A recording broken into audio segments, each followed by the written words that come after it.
どうもあきらです。さて本日はベビーメタルレジェンド M こちらブルーレイライブ映像を見ましたので、そちらの感想を言っていこうと思います。はい、前回はですねちょっとこちらを開封しただけで終わったんですが、今回はねしっかり映像も見させてもらいましたので、長く語っていこうと思います。って言っても多分モアメタル可愛いしか言わん気がするけど、もちろんなんですけど、ちょっと映像はちょっとお見せすることは、できませんので、ちょっとね映像を見ながら感想を言っていくっていうことはちょっとできないんですが、最後までね、動画見ていただけたらなと思います。それではですね、ちょっとまず一番最初にちょっと思ったことを言っていいですか？ブルーレイめっちゃ綺麗ですね。というのもですね、もう我が家の、テレビと DVD のレコーダーってもう十何年前からずっと使ってるわけなんですよ。もちろんブルーレイという存在は知ってたんですが、でも家にある DVD レコーダーでもう十分だって思ってるから、そのブルーレイの DVD 借りることもなかったし、じゃあ買い替えようかっていう機会も全然なかったですし、なんじゃけどまさかの今回この DVD がね、DVD というかブルーレイだったので、もうなんかブルーレイのレコーダーデッキを買わざるを得ないなってなって、もちろんちょっとすぐ買えなかったんで、パソコンの方で、見たんですけど、本当に画質が綺麗、本当にびっくりした。 DVD とブルーレイでこんなに違うんだって。なので一日でも早くテレビとブルーレイレコーダー買い替えようと思います。頑張って貯金だ。はい、まずはですね、そのライブが始まる前からあったんですけど、その移動式ステージの最先端のところになんかひし形のねオブジェみたいなのがボンってあったんですよ。私もその見に行ってた時はなんかあるなっていう、遠目でなんかあるなぐらいな感じで見てたんですけれども、でその会場が暗転してモアメタルのねナレーション映像から始まったんですよね。その時はちょっとまだそのひし形のオブジェあったんですけど、その映像を見てたらね、なんとそのオブジェがいきなり消えてて、あれってなって、それ映像でも同じだったんですよ。映像はいろんなところのね場面を切り取ってるんですけど、その映像でも同じで、気づいたらそのひし形のオブジェが消えてて、でそしたらそのひし形のオブジェのところからなんかベビーメタルのロゴが描かれたなんか蝶々みたいな感じのがなんかこう紙バンドのステージの方に向いて羽ばたいていったんですよね。でそのベビーメタルのロゴの中に今までのモアメタルの映像が流れてきたんですよ。もうそこで会場湧くじゃないですか。うわーって感じで、あれこれもしかして泣かせに来てるかって思いながら見てたんですけど、でねその蝶々みたいなのがステージに降り立った後、次はね男性のナレーションの、映像が始まりまして、でそこでメンバー紹介みたいにボーカル&ダンススーメタルってなったら、ステージにスポットライトがパーンってスーメタルに当たって、もうそこでうわーかっ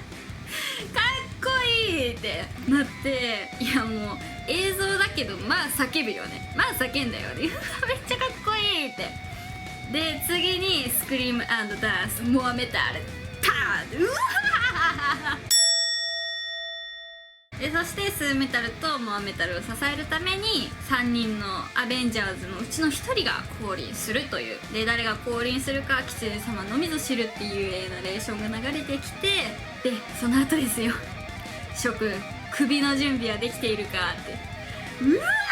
ーでも会場ではあそこは盛り上がりましたね、私的には。いやもう準備できてたかわかんないけど準備できてるよみたいな感じで、めちゃくちゃあそこ盛り上がりましたね。もう一度聞く、首の準備はできてるかって、うわ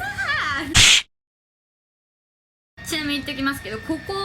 曲始まるまでに約6分ぐらい6分ぐらいあったんですけれども、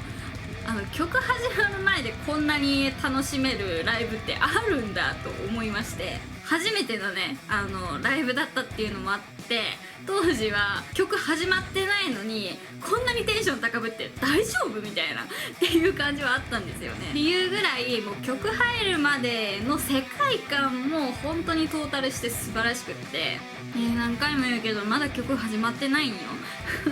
始まってないのにこんな楽しめるってもう最高だわはい、今からちょっと曲のレポート始まるんですけれども、ちょっとあんまり長くなりすぎてもいけないので、テンポよくいきたいと思います。男性のナレーション映像が終わりまして、1曲目ロード・オブ・レジスタンス、こちらがやってきましたちなみにアベンジャーズはカノメタルだったので2日目のね映像が使われております。ロード・オブ・レジスタンスといえばモッシュですよね。メイドの皆さんがモッシュしてる姿って映像にもちゃんと載ってたんですけれども、当時の私ってそのベビーメーター用語とかそういうなんかメタルの用語とかっていうそういうの全く知らずに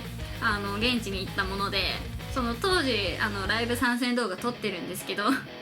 ッシュのことをなんかハリケーンとか言って、ちょっと今ほんまに思い出しただけでも恥ずかしいんですけれども、っていうぐらい本当に当時何も分からなくって、私がいたエリアでもモッシュ起きたんですけれども、なんかもう危険なものだっていうイメージしかなくって、なんでもうその時はもう怖い怖いと思ってちょっと参加できなかったんですけど、モッシュに今思えばモッシュ楽しいんだろうなって思いながら、混ざりたいなって思いながら映像を見てますね。次いつライブが行われるかわからない状況なのでね、ライブ映像を見てねちょっと参戦した気になっておきたいと思います。でね、もうこの曲でねもうモアメタルにハマったってもう言っていいほど、本当に一発目でモアメタルにやられましたね。っていうのをもちろん今までのベビーメタル知ってるんですよ。知ってるんですけれども、やっぱりなんかちょっと子供らしいベビーメタル、子供可愛いベビーメタルしか知らなかったので、あんな大人な綺麗な女性になってるモアメタルをモニター越しでパンって見て、待って、モアメタルってこんなに可愛かったっけってなって、もう射抜かれましたよね、ズッキューンって。本当にごめんなさい、今日の動画本当にモアメタル可愛いしか言ってないかもしれない。さあもう1曲目でもう新たな発見ですよ。ロード・オブ・レジスタンスで曲が始まってからモアメタルがワンツースリーフォーっていう掛け声するところあるじゃないですか。そこでねスーメタルが名古屋って叫んでて、もうそっからテンション爆上げですよね。うわ待ってこんなん叫びよったってパーンってまず映像止めたよね、興奮しすぎて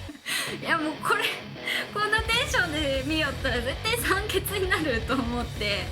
ちょっと待って一回止めようっつって、一回ちょっと止めるねって、待って名古屋って叫びよった嘘じゃろって、そうね、会場にいながらもそのスー様の叫び声に気づけなかったって、お前どういうことだって感じな感情がありつつも、こうやって叫びよったんじゃうわーって感じで、もう興奮が止まりません。今でもなんか思い出し興奮みたいな感じになってるんですけど、ちょっと一回落ち着きます。ということでこのねロード・オブ・レジスタンスの映像で私めちゃくちゃお気に入りなところあって、ラストのサビの前の僕らの未来 On the way のところでモアメタルがこうターンするんですよ。ターンするんですけど、そこの笑顔がめちゃくちゃ可愛い。ちょっとこのブルーレイ持ってる皆さんちょっと確認してみてください。本当に可愛い笑顔が。はい、続きまして2曲目メギツ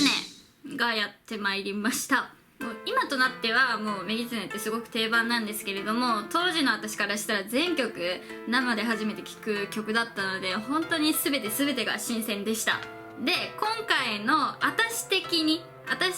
メギツネの見どころは、その1番が終わって感想の時にスローテンポになるところあるじゃないですか。そこでちょっとスー様のポニーテールがちょっと乱れてるんですよ。髪がちょっとこう絡まっちゃったみたいな感じになってるんですけど、なんかちょっとそこが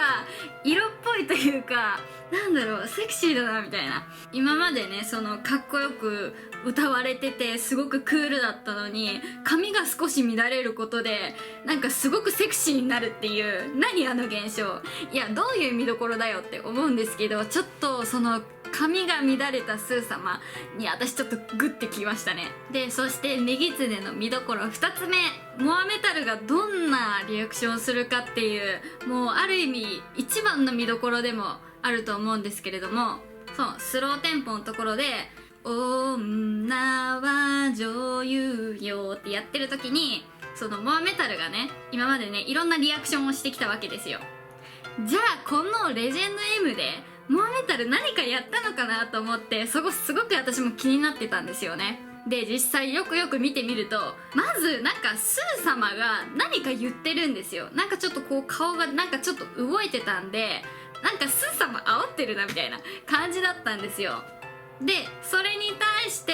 カノちゃんがなんかモアちゃん見てなんかすごく笑ってたんですよね。一体そこで何のやり取りがされてたんだろうっていう、すごく気になるし、でその後のモアメタルのリアクションはなんかチュッてやってたんですよ。めっちゃ可愛いじゃんと思って今までね、なんかハンバーグとかこうピョンピョンピョンって動いたりとかいろんなリアクションをしてましたけど、レジェンド M ではモアメタルがチュッてやってました。めっちゃ可愛いめっちゃ可愛いよ。はい、そしてメギツネの見どころ3つ目、その後の煽りのところですね。煽りのところでスー様が「ヘイ名古屋!」って言って会場を盛り上げてくれるわけですよ。でその後にモアメタルに対して「ハッピーバースデー!」って言うんですよ。でその後ですよ、その後私ほんと会場にいながら、私何聞いてたんだよお前って感じなんですけど、ちょっとこのライブ映像を見て初めて知った事実がございまして、そのスー様が「ハッピーバースデー!」って言った後でモアメタルがね、スー様のマイク借りて「みんな私たちに出会ってくれてありがとう!」って言ったんですよ。待ってってなって、そこでまず一瞬映像止めますよね。待ってってモアメタルこんなこと言いよったんと思って、一体私あの場にいながら何を聞きよったんと思って、なんか当時それをなんか聞き逃していた私自身にもショックを受けたし、かつモアメタルそんなこと言ってたんだみたいな感動と、なんかいろいろちょっと複雑な気持ちが入り混じってるんですけれども、そのベビーメタルって MC がないから、その歌以外、あとは煽りとか以外で彼女たちの声を聞けることってまずないんですよね。わかりませんよ、もしかしたら昔の映像だったらめちゃくちゃ喋ってるかもしれないですけれども、私にとってはそのモアメタルがそういう言葉を、感謝の言葉を発したっていうこと自体がなんかすごくレアだなって思って、ちょっと当時私現場にいながら気づけなかったっていうの本当になんかショックだなって思うんですけど、ちょっとこうやって DVD を見てちょっと新たに発見できたから良かったじゃないって思いました。はい、続きまして3曲目がエレベーターガールが来たわけですけれども、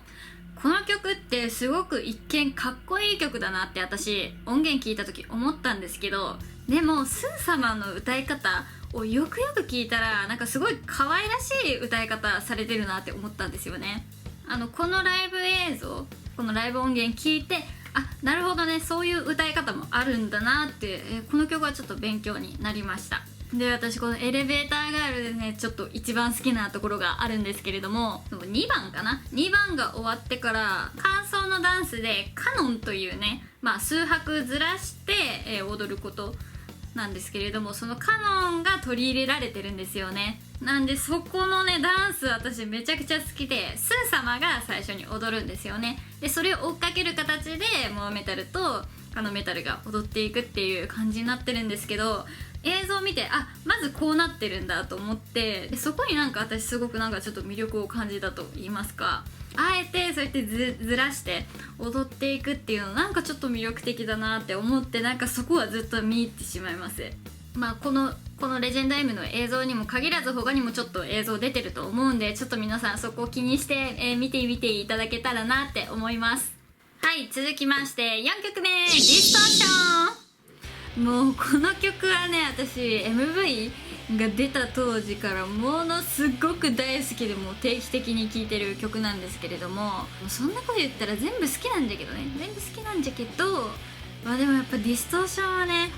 かっこよさ、重低音もあれがめちゃくちゃ大好き。あとね、ディストーションに関してはなんかちょっとダンスのレベルがなんかちょっとハードル高くないかなってなんかすごく思っちゃうんですよね。っていうのも私一回なんか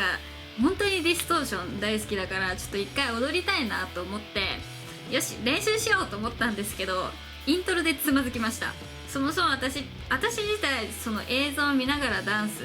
をするっていうことがまだちょっとうまくできないので、なんでねちょっとイントロで私つまずいちゃいましたね、ディストーションは。曲もかっこいいのでもちろんダンスの振りもかっこよくなってるので、なんかちょっと複雑な振り付けが多いなって私はすごく感じました。こんなかっこいいね、かっこいい曲だからこそ、もちろんねベビーメタルもかっこよくは決めてるんですけど、その中にね不意に見せる笑顔がもうたまらない。いやー、なんかそういうとこずるいなって思いますよね。このライブ映像のディストーションで、私ちょっと一個どうしてもわからないことがあって、その煽りの部分でスー様が「名古屋!」って叫んで、その後に「Everybody Scream!」って言ってるんですよ。でその後に何かもう一言おっしゃられてるんですけど、ごめんなさい、あそこ何回聞いても何言ってるかわからなくって、なんかすごくなんか聞き取れない私が悪いのかなんか申し訳ないなって思ってくるんですけど、このライブ映像を持ってて、そこのスー様が何を言ってるのか分かる方いらっしゃいましたら、ぜひちょっとコメントに書いてください。お願いします。いや、名古屋も分かるんだよ、Everybody Scream も分かるんだけど、その後がどうしても分からなくって、ごめんなさい、スー様ごめんなさい、聞き取れない私が悪いんだと思います。本当にごめんなさい。続きまして5曲目、シャンシャンシャンティーということで、もう当時はね、まだアルバムはね発売されてなかったんですよ。この曲はアルバムのね3枚目のアルバムに収録されてる曲なんですけれども、当時はまだアルバムも出てなくって、いわゆる新曲という形で披露されてはいたんですけれども、その今までのやってきたベビーメタルの楽曲とはもうなんかかけ離れたというか、全く違うジャンルのメタルが来たもんだから、当時聴いてた私もなんだこれって感じで、一体どういうコンセプトの曲なんだろうっていう感じで、もう不思議不思議不思議って感じでしたね。今はねもう定番な曲にはなっておりますが、その不思議っていう感じでなんかすごく印象に残ってますね。でちょっとこの曲私歌ってみて思ったのが、この曲ってどっちかといえばインド風な、曲調になってると思うんですけど、歌声でその雰囲気を作るのってこの曲すごく難しいなって思ったんですよね。もちろん今までのスーさんみたいにまっすぐ歌われてるところもあるんですけれども、例えばサビの最後らへんの「果てしなくフリー」の終わった後に「ひゅるりなえなえむり」のところ、あそこの雰囲気作りがすごく難しいなと思って、私もなんかちょっとそれっぽくはやってみたんですけれども、なんかまっすぐ歌っただけじゃなんかこの曲の雰囲気出せないなと思って、なんかどっちかといえばなんかちょっと鼻にかける感じなんで、そこで歌い上げてしまうスー様本当にすごいなって、この曲はちょっと自分でも練習してみて改めてね、すっごいなって思いました。一応ねこの曲にもねちょっと可愛いポイントあるんですよ。私的に一番好きなのは「あちゃあちゃあちゃあちゃ」のところあると思うんですけど、あそこのねスー様の歌い方が超可愛い。今まではもうストレートにまっすぐでかっこよく歌われてるわけですよ。そこに可愛さ爆裂の「あちゃあちゃあちゃあちゃ」が来られたらさ、可愛いもん。あそこでそういう歌い方するのスー様ずるいよって感じで、そこが可愛いポイント。はい、続きまして6曲目「スターライト」がやってまいりました。こちらの曲はねとにかくライト演出がなんかすごく印象的に残る曲だなって思いました。まず最初にね、そのステージ側のライトがもう本当にお客さんの後ろまで伸びていくようなライト演出があって、しかも青色でねなんかすごく幻想的でなんか心に残るような、そういうなんかすごい綺麗なライト演出だったんですよね。でそっからイントロが始まって、でスー様が歌うわけですよ。最初はねなんか子供の声とかも入ってて、で青色のライトでなんかすごく癒されるようななんか演出だったんですけど、 A メロに入った瞬間赤いライトにパッて変わって、いきなりなんかすごい突き刺すような攻撃的な印象になったので、なんかそこのギャップがなんかライト演出でこんなにガラッて印象変えられるんだって思って、なんかそこがまず一番すごくって、で A メロはすごい赤いライトのまますごくかっこいい感じで、やってったんですけれども、サビになったらまた青いライトになって、なんかスー様ののびのびとした歌声がまた入るようなライト演出になったんですよね。なんかそう見て曲を聴くと、スターライトってなんか結構奥の深いなんか曲なんじゃないかなってすごく思い始めまして、なので他のねステージのスターライトもなんかどういう演出になってるのかっていうのがなんかすごく気になり始めましたね。続きまして7曲目、シンコペーションということで、もう当時の私はめちゃくちゃこの曲を聴けて嬉しかった。当時のね私の中では空手とシンコペーションがもう一番に来てて、なのでね、まさかね初めてのライブでシンコペーションが聴けたのがもう本当に嬉しいですし、こうやってねライブ映像でまた見れるっていうのもめちゃくちゃ嬉しい。いやでも改めて聞いたけどね、本当にやっぱこの曲大好きだ。もうなんか全てにおいて大好き。イントロのギターもめちゃくちゃ大好きだし、 A メロの可愛い振り、あれもめちゃくちゃ大好きだし、あとは歌のねメロディーラインももう好きだしって感じで、もう全てにおいて大好き。もうこの曲はねいつか早くカバーして歌ってみたも出したいし、踊ってみたも出したい。頑張ります。続きまして8曲目、ヤバというわけで、もうこの曲に関してはスー様なぜそんなに可愛く歌えるんですかと聞きたいです。ヤバのサビの時にスー様ってこう飛び跳ねながら歌ってるんですよね。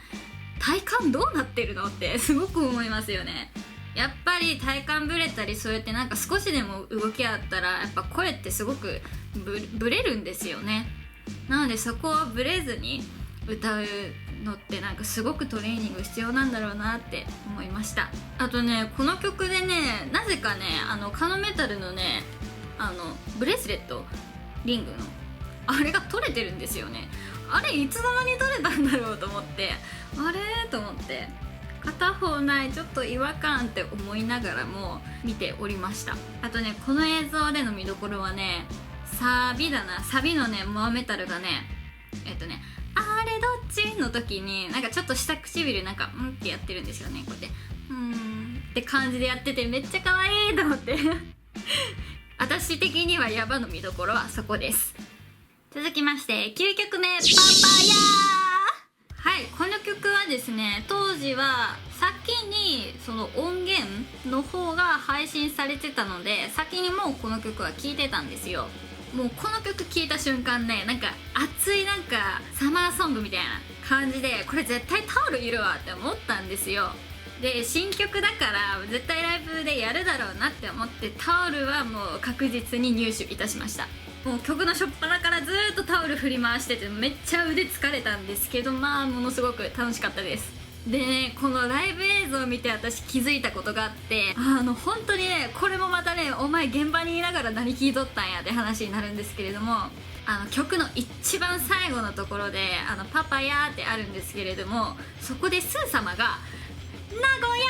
ーって言ってたんですよ。待ってと思ってうっそーって、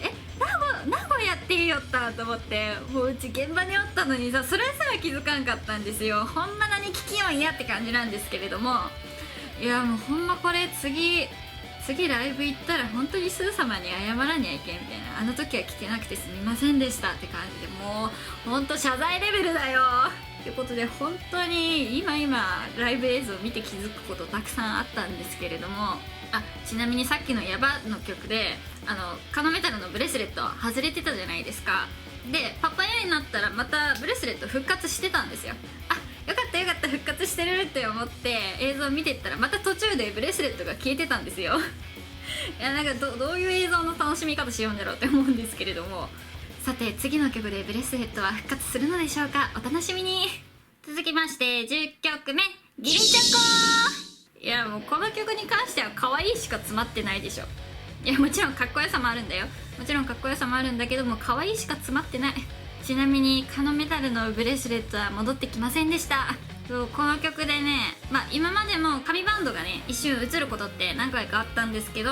このギミチョコに関してはちょっとね紙バンドがちょっと荒ぶってる姿が見れたので、なんかちょっとそこでおっとテンション上がりましたね。あとね、ギミチョコでのギターソロって言っていいんかな、ギターソロのところでベビーメタルの3人が煽りに行ってるんだけど、本当に近くのお客さんを見てるようにこうやってみんな盛り上がってるみたいな感じで近くのお客さんを見てこうやって煽ってるところがなんかすごく印象的でした。ギミチョコでのあのモアメタルの可愛さに気づけない人ってまだいる？いや、このギミチョコであのモアメタルの可愛さに何人やられたことやら、まあ私もやられたうちの一人ではあるんですけれども、モアメタルの可愛さにやられたよっていう人、挙手お願いします。続きまして11曲目、空手がやってまいりました。シンコペーションの時にも言ったんですけど、当時の私はシンコペーションと空手が、一番に来ておりまして、もうこの空手もねライブで聴けてもう超満足でしたね。昔からねベビーメタルの楽曲聴いてたりはしたんですけれども、まあ、定期的に聴くっていうわけじゃなくって、なんか久々に聴きたいなっていう感じで聴いてたんですよね。でやっぱ昔ってやっぱすごくアイドルらしくって可愛いイメージがあったので、なんか久々にベビーメタルの曲聴いてみようかなって思って聴いたのが空手だったんですよね。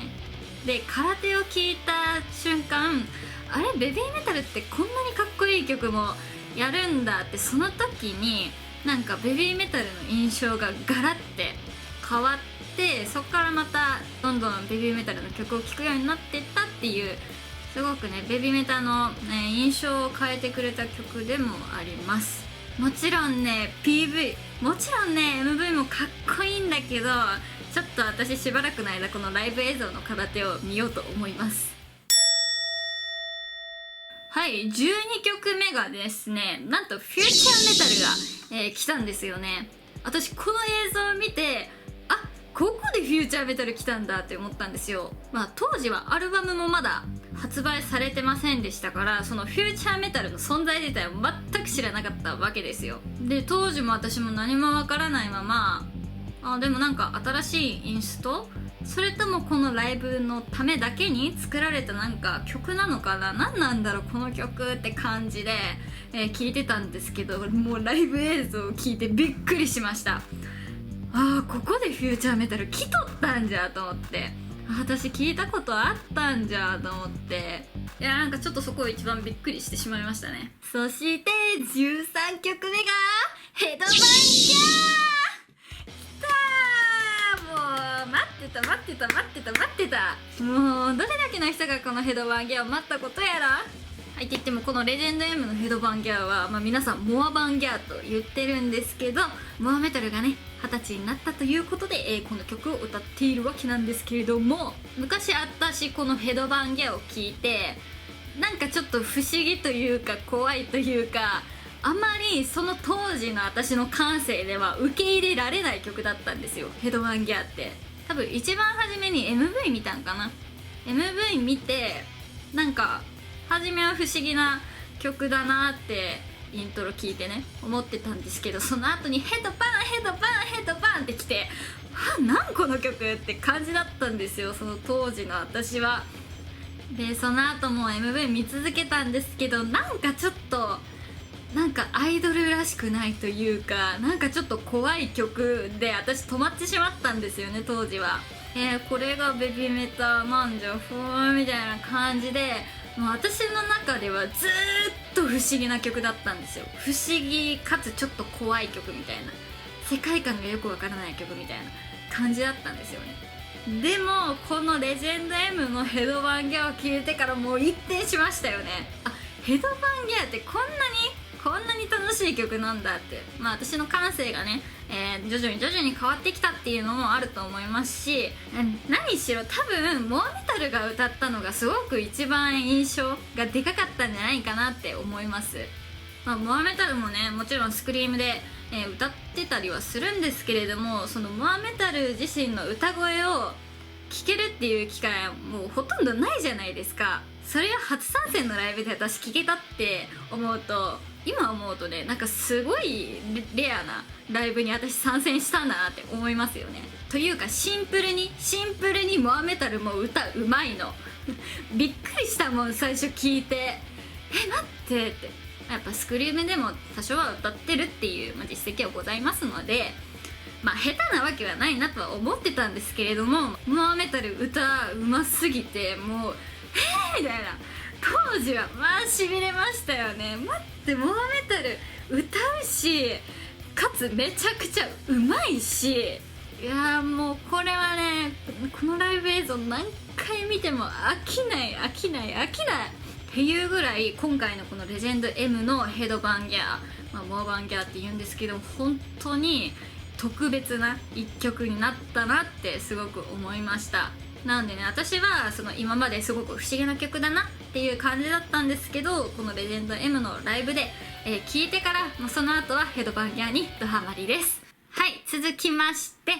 ちょっと2曲続けて語らせていただきたいんですけれども、14曲目がシャイン、そして15曲目ラストがアルカディアとなっておりました。もう当時の私はですね、もうこの2曲がどれだけベビーメタルにとって特別な曲かも知らずに聴いておりまして、もう今となっては本当にその当時の私に「おい!」って言ってやりたいんですけれども、まあ今知った上で語らせていただきますと、今までそのライブでシャイン、アルカディアっていう流れは見てきたんですけれども、やっぱりもちろん感動するんですよ。感動するんですけれども、やっぱりちょっと興奮の方が勝ってるから、やっぱりちょっと涙を流すまでとは今までいかなかったんですよね。でもこうやって落ち着いた環境で改めてゆっくりシャイン、アルカディアのこの流れを見たら、もう本当に涙が止まらなくって、まずシャインから行くんですけれども、この曲特別な曲プラスモアメタルが20歳になったよっていう特別な日にやるっていう、この2つが重なったことによって、もうだんだん本当に涙が止まらなくなってきたんですよ。このレジェンド M の時の、シャインの演出はステージの真ん中に1本のアコギが立てられておりまして、イントロでね、モアメタルがそのアコギを弾くという演出になってたんですよ。でその後もスー様出てきて、なんとそのスー様とモアメタル2人だけで、シャインはステージをやったんですよ。そこもさらにね、特別ポイントに入ってきますよね。じゃあなぜあえてアベンジャーズを入れずにその2人だけでステージをやったのかなって考えた時に、まず1個シャインっていう曲は以前神バンドのギターで活躍してた藤岡さんという方に当てられた曲っていうのがまず1個のポイントですよね。で2個目のポイントが、これがすごくでかいなって思ったんですけれども、モアメタルの20歳の生誕祭だからこそこの演出が生まれたんじゃないかなって、思います。このモアメタルがね20歳になったっていうことで生誕祭の意味も込めたライブになってるんだけれども、それプラス藤岡さんに対してモアメタルは20歳になりましたよっていう、そういうなんか報告的なライブになるんじゃないかなって私は思ってて、だからその藤岡さんに向けての報告の意味を込めて、あえてアベンジャーズは入れずに今まで長年お世話になってきたスーメタルとモアメタル、この2人で、ステージを演出しようじゃないかっていうことになったんじゃないかなって、思いました。モアメタルもね直接20歳になりましたよって伝えたかっただろうし、直接藤岡さんに20歳おめでとうって、モアメタルも言ってほしかったんだろうなっていろいろ想像してると本当に涙止まらなくなってきて、本当に当時の私はそんなことも知らずにステージを見てたので、だからそれをね分かった上で、そしていろいろ想像して見てると、もう本当に涙止まらなくなってきて、もう本当この曲に関してはなんか見どころ云々よりモアメタルがねどういう気持ちでこの曲を踊ったんだろうなって思うと、もう本当にほんまに涙止まらなくなってきて、からのアルカディアですよ。もうでちなみにアルカディアはユイメタルに向けて、書いた曲と言われてるんですけれども、この曲に関してはもうアベンジャーズも入って3人での演出にはなってたんですけれども、やっぱこういう生誕祭20歳になったモアメタル、どういう気持ちでこの曲を踊ってたんだろうなって考えたら、もう本当に涙が止まらない。だってさ、もしユイメタルがずっとベビーメタルにいたら一緒に20歳をステージで祝えただろうし、お互いおめでとうって言い合えたかもしれないのに、ユーメタルがね脱退してしまって、苦しんできた時期もねあると思うんですけれども、それをね乗り越えてきたからこそ、今のベビーメタルがあるんだよなって思ったら、本当にこの曲をどんな気持ちでモアメタルが踊ってたんだろうって想像してるともうダメ、本当に涙なしでは見れない曲でした。という感じで、もう本当にこのシャインアルカディアン2曲に関してはちょっと今までの私の想像力といいますか、そういうところちょっと分かってなかったなって、思う部分はありましたね。この2曲に関しては、その今までスー様がどういう思いでシャインアルカディアを歌ってるのか、そしてどういう思いでモアメタルがこの2曲を踊ってるのかって考えたことがなかったので、改めてねこの曲の大切さ、認識が変わりました。はい、以上ベビーメタルレジェンド M、 こちらのライブ映像の感想を語っていきました。私今回初めてこのデロを買ったんですけれども、可愛さあり、かっこよさあり、感動あり、もう本当に満足のいくデロでした。そのライブに対しての演出もそうですし、その歌だったりダンスだったりっていうのをねちょっとこちらでしっかり研究してね勉強していきたいなって思いました。もちろんちょっと他のね過去のデロだったりすごく気になるので、ちょっと貯金を頑張って早く全部買いたいなって思います。それでは本日もご視聴いただきありがとうございました。チャンネル登録ぜひぜひよろしくお願いいたします。そして Twitter、Instagram もやっておりますので、下のリンクからフォローよろしくお願いいたします。それではまた次回の動画でお会いしましょう。See you!